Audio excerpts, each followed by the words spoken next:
Vamos a ver un ejemplo de aplicación de cómo sería el uso de las tablas 3.2 y la adaptación de la guía de aplicación al uso de esta tabla 3.2, es decir, cómo vamos a elegir nuestra sección o elemento constructivo. Para ello vamos a usar las siguientes tablas.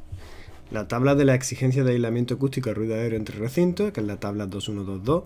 Aquí os pongo la página que corresponde en la guía de aplicación. En el código técnico pues aparecerá otro número de página. Luego también la tabla de combinaciones de los elementos de separación vertical, tabiquería, fachada y forjado, es decir, la combinación de estos elementos según la tabla 2143. La tabla 2149 que me da las exigencias en el procedimiento de uso de la tabla 3.2. Y la tabla 21410 que nos habla de los ESV, en este caso tipo 1, porque vamos a decidir que nuestro elemento de separación vertical va a ser el tipo 1 y bueno, que sepáis que cualquier tipo de elemento de separación vertical pues se hace lo mismo, lo único que en este caso para tomar un ejercicio de ejemplo tipo pues vamos a decidir que es este tipo el que vamos a colocar en nuestro proyecto de edificación. Terminaríamos con las fichas, no en tanto no son tablas, pero son fichas con respecto a de definición de este elemento de separación vertical, más precisamente los tipos A y B, y cómo serían los diseños de uniones. Como vemos aquí, la primera tabla de la que vamos a hablar es la 2122, que son las exigencias de aislamiento acústico a ruido aéreo entre recintos. Vamos a suponer que de esta práctica que ya conocemos, que son, vamos a suponer que estamos definiendo estos elementos en los que este elemento de separación vertical entre dos recintos protegidos me exige 50 decibelios A. Sabemos que me exige 50 decibelios A en función de la tabla 2122, en el que para entre recintos protegidos, otro recinto de edificio y recinto protegido, en este caso son dos recintos protegidos, pues la exigencia de ruido aéreo me pide un RA de 50 decibelios A. Ahora estamos en el proceso, en el punto en el que, ya sabiendo las exigencias de estos elementos, me tengo que plantear en mi proyecto cómo voy a decidir que sean esos elementos constructivos.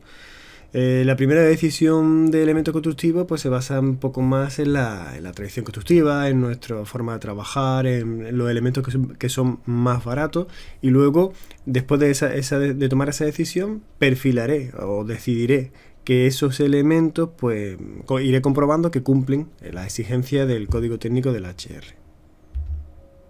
Entonces voy a definir que mi elemento de separación vertical pues sea en este caso un tipo 1, es decir, un elemento contradosado autoportante, y dentro de los tipos 1 contradosado autoportante, es decir, tengo un elemento base que puede ser ligero o pesado y luego unos tradosados, dos tradosados laterales que van a ser tradosados autoportantes.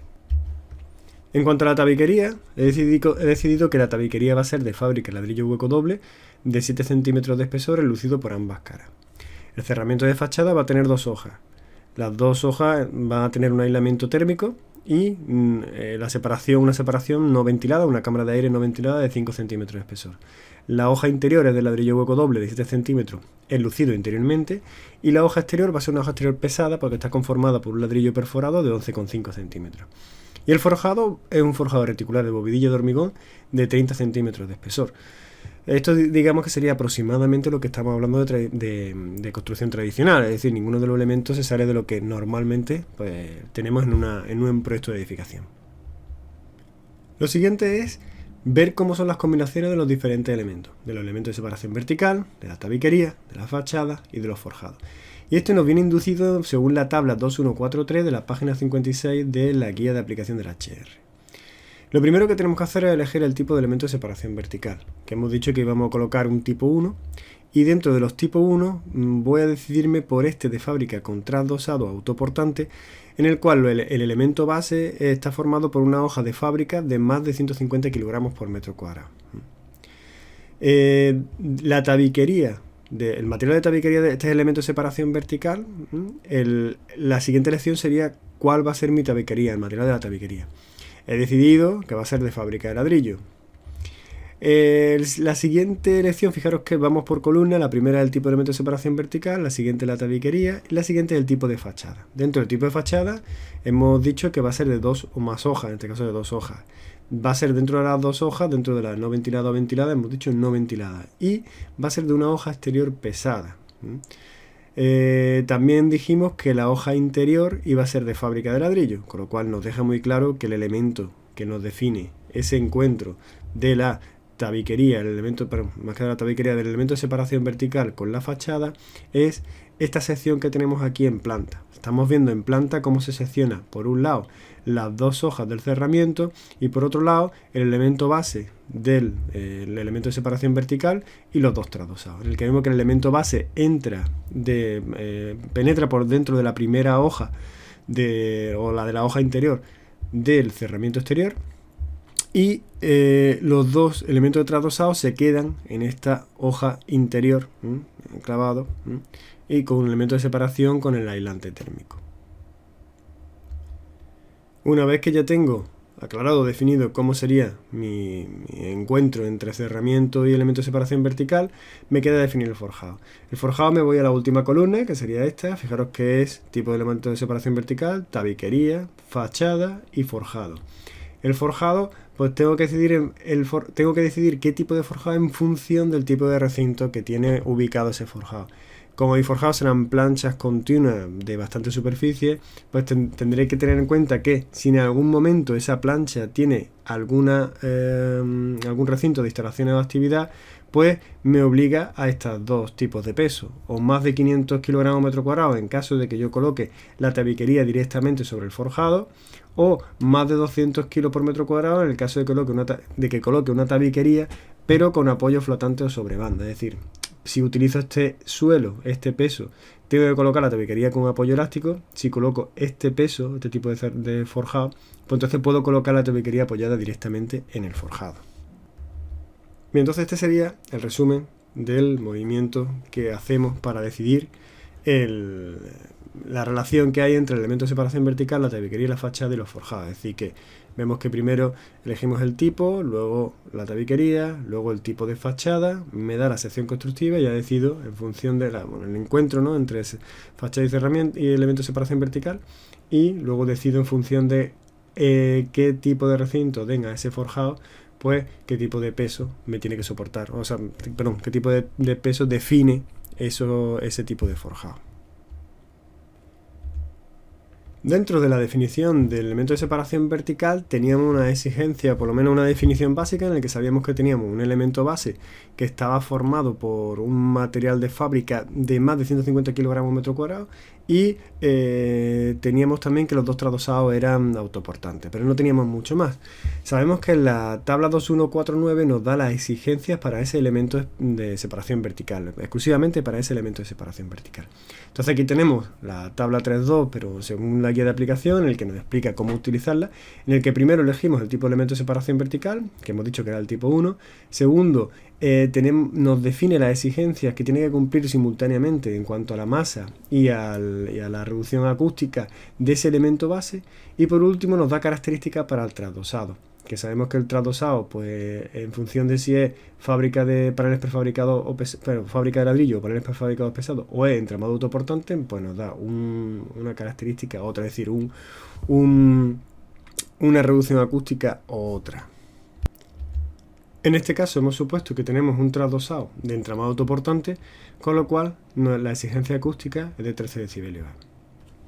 ¿Cómo llevamos esta exigencia de valores de R sub A para el elemento base y de reducción acústica R sub A para el trasdosado a las exigencias de limitación de ese elemento de separación vertical? Bueno, pues lo tenemos un poco aquí. Sabemos que la exigencia de reducción acústica es de 50 decibelios A, y para calcular qué R sub A tiene este elemento, este tipo 1, con este trasdosado, pues sabemos que la R sub A del elemento entero es la R sub A del base más del trasdosado. En este caso, el elemento base tiene una reducción acústica del 41, con la exigencia que se le pide para esta línea de definición del tipo 1, y la exigencia para el trasdosado es de 13 decibelios. Con lo cual, se supone que si nosotros definimos nuestro elemento según esta línea con un trasdosado autoportante y un elemento de masa 150 kg metro cuadrado, pues el R sub A que nos da ese material es mayor al R sub A que nos exige la tabla 2122.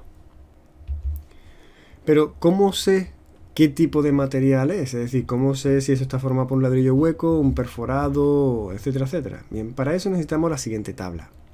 La siguiente tabla es la tabla 2143341 de la página 71, en el que, perdón, la tabla 21410 de los SV tipo 1 de la página 72, y vemos cómo nos relaciona la masa y los RSUA que hemos visto anteriormente en la exigencia con materiales ya definidos en función de sus características. Es decir, por ejemplo, materiales que cumplan estos dos términos de exigencia de masa y de RSUA conjuntamente son el ladrillo perforado, cuando pone BHALP, os pongo aquí la definición, bloque perforado de hormigón de árido ligero, LHOADP, pues sería ladrillo perforado de hormigón de áridos densos, etcétera. Pues cualquiera de estos con este espesor enlucido por ambas caras, pues cumpliría la exigencia que se le pide de masa y de decibelios A según la tabla que hemos visto anteriormente. Para el trasdosado, si utilizamos el entramado autoportante, pues tenemos que utilizar un tipo TR01 obligatoriamente. Y ese tipo TR01 nos dice que, según la misma ficha, la misma tabla 21410 de la página 62, nos dice cómo debe ser, ¿no? Primero que tiene que ser un entramado autoportante, que sería este elemento que veis aquí, y que hay una separación de 10 milímetros.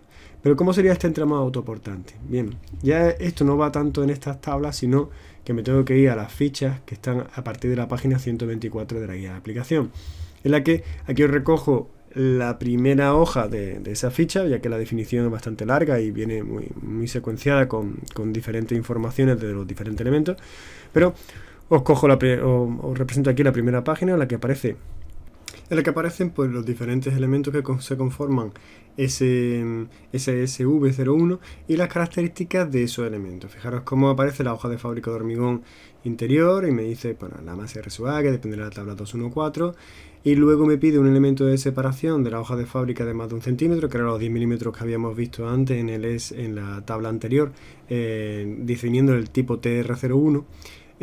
Luego el material absorbente acústico ya lo define con la resistencia al flujo de aire, el espesor de acorde al ancho de perfilería mínimo, la lana mineral de resistencia al flujo de aire, la densidad recomendada, es decir, ya nos da datos de cómo sería este trasdosado, ¿no? De cómo es esta perfilería, fijaros que nos da datos, y de cómo son las placas de yeso laminado que cierran ese trasdosado en función de si pones una placa o dos. Con lo cual tendríamos definido ese trasdosado constructivamente. Ya sabemos los diferentes materiales que va a llevar tanto los cerramientos como el SV vertical, como el peso del forjado, como la tabiquería. ¿Qué nos queda por definir? Muy importante, porque durante todo el proceso de estos apuntes hemos comentado que no solo es importante la decisión de los materiales, sino cómo se colocan y cómo es las conexiones entre ellos, ¿no? Pues sería pararse y ver cada una de las fichas referentes a ese elemento de separación vertical en cuanto a los encuentros con forjados, con fachada, con tabiquería interior, con pilares, con conductos de instalaciones. Con una buena ejecución y una buena elección de material, entonces tendríamos justificado el cumplimiento del HR.